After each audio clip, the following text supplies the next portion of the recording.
suara klotok-klotok dari CVT Neo Kitty. Jangan dianggap sepele ya, bisa lepas pulinya saat kita jalan. Selanjutnya kita cek,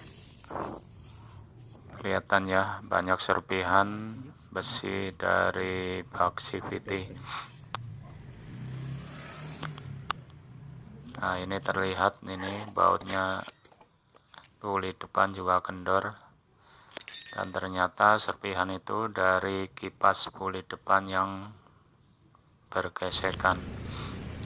Selanjutnya kita ganti puli yang baru, lalu kita pasang rollernya dan businya kita ganti semua. Selanjutnya kita pasang,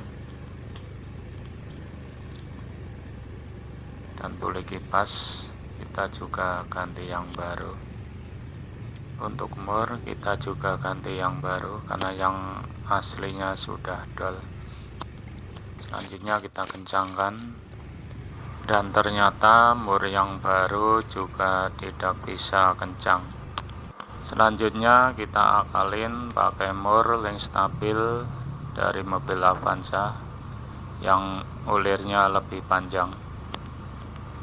Langsung kita pasang dan kita kencangkan. Alhamdulillah murnya bisa kencang kembali tanpa disenai ulang. Dan selanjutnya mesin kita coba, dan suaranya sudah halus kembali.